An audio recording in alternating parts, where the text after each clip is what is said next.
Easy crew, how's it going? Welcome to part one of my Atari ST journey. So have no fear, I'm not turning my back on the Amiga. I've been after this machine for a good 10 years now. It's my dad's machine.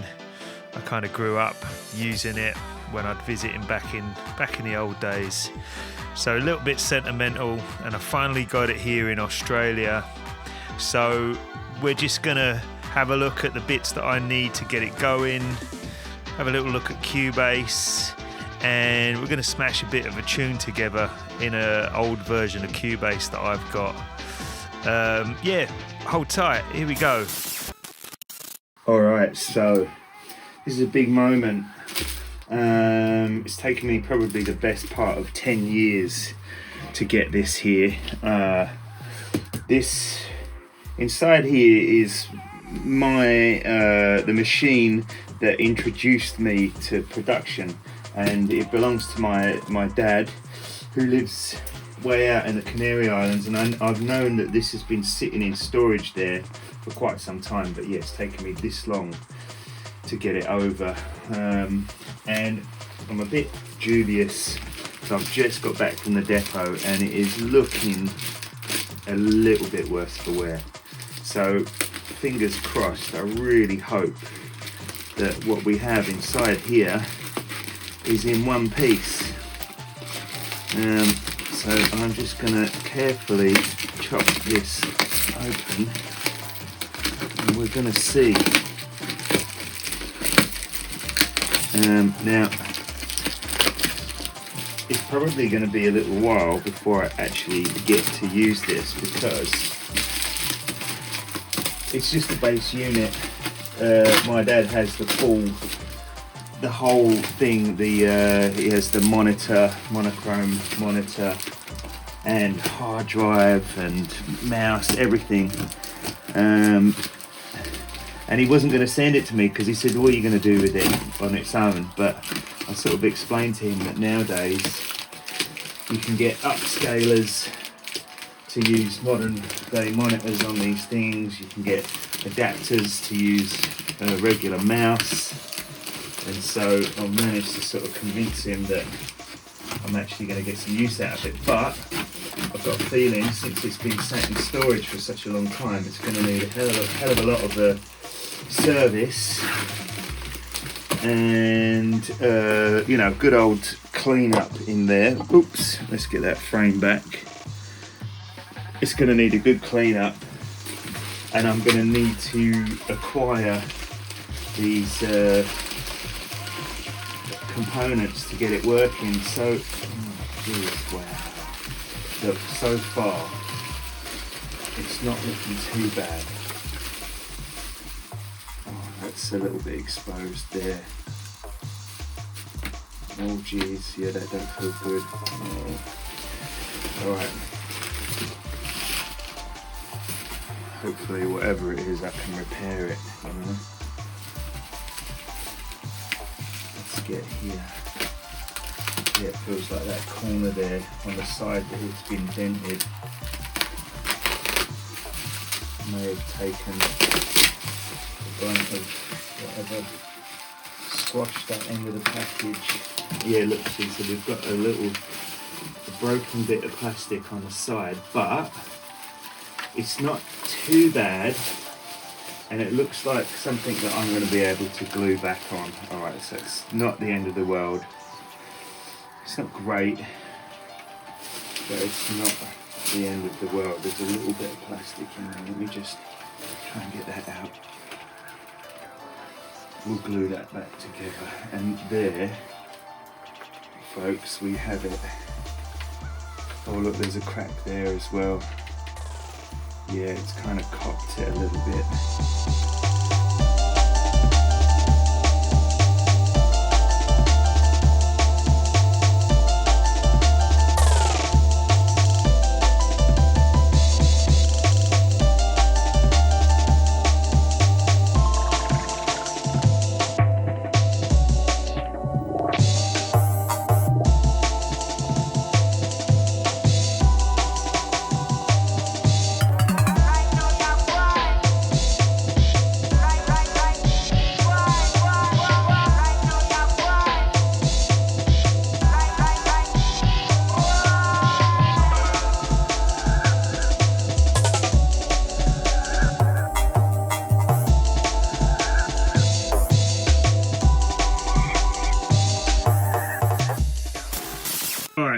machines are powered up.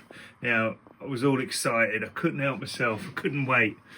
So I thought I'd make a bit of a tune in this version of Cubase that I've got here to get into the nostalgic 90s spirit of things.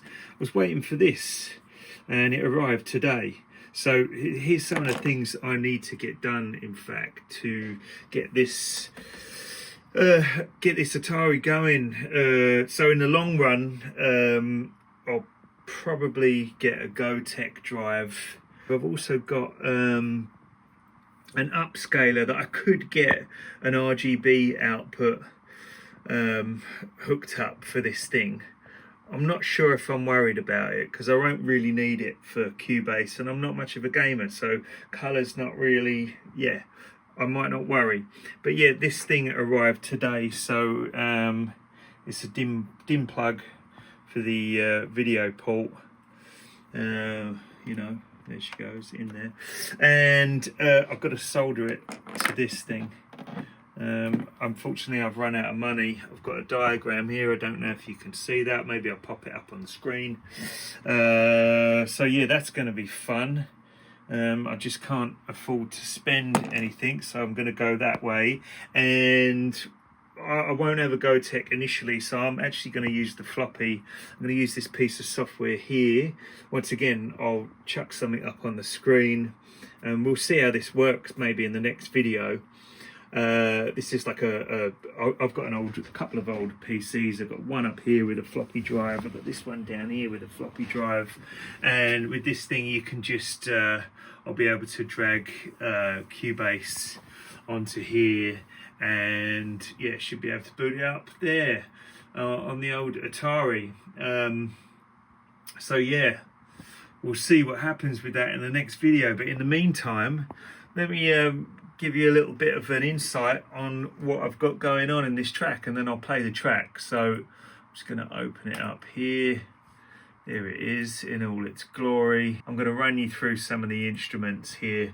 Quite limited. What we got? 1, 2, 3, 4, 5, 6, 7, 8, 9, 10, 11 tracks. Wow. So let's have a listen. We've got some sound here. All right. On the first track there, we have some 909 drum machine sounds from the MC307 there. Now, I didn't use the kick because the 307 is the last piece of kit in my MIDI chain. It's just how I'm having to run things at the moment, and I was hearing a bit of a lag. I couldn't get things grooving. I did notice that about this version of Cubase. It's not quite as solid as you'd want it to be. But hey, it worked. I ended up putting a kick in the S950, which is #1 in my MIDI chain, and the brakes are in there as well. The brakes, they came from an interesting source actually, and I might save that one for the old Patreons there. If you're intrigued to know where these particular brakes came from, might be an unexpected place. But yeah, I'll share that information over there. What have I got? I've got a piano from the JV. Let's just head in there and I'll tell you which one it is if anyone's got a JV 1080. I will share all the samples from this track on Patreon. So there you go, it was that one, 64 voice piano. Let's hear it.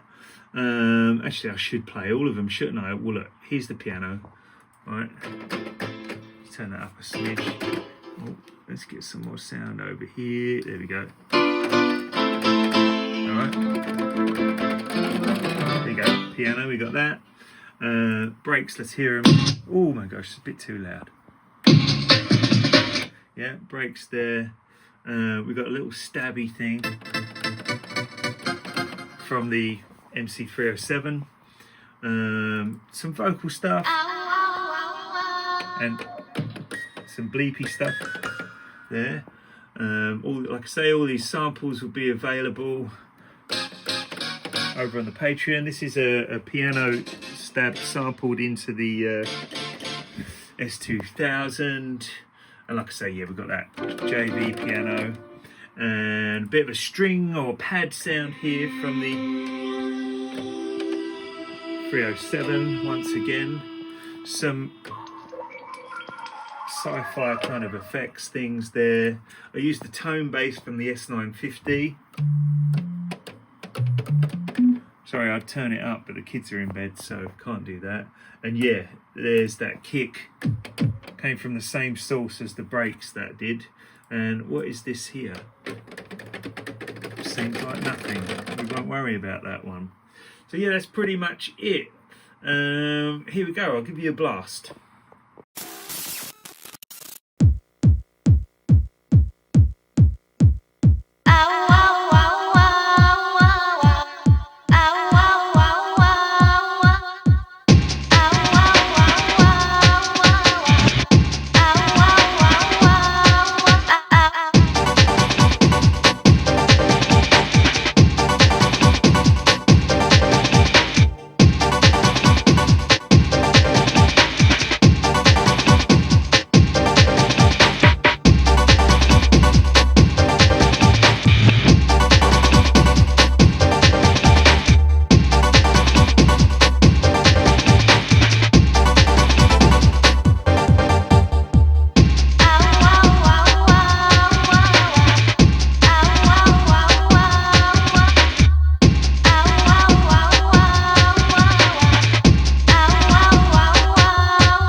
So yeah, there you go. Hope you dug the track. As I said, there'll be samples available for patrons. I really enjoyed using Cubase, actually. It's been a long time. I kind of find myself right-clicking the mouse now, hoping for a toolbox to pop up in a bunch of different programs. Yeah, loads of memories there, and can't wait to get this Atari going. Since starting this video, I've actually managed to put a cable together to get the monitor output going. So yeah, hold tight for part 2. We'll get some of those things going and see if we can get Cubase running on the Atari and smash a bit of a tune out in there. All right, big up crew. See you next time.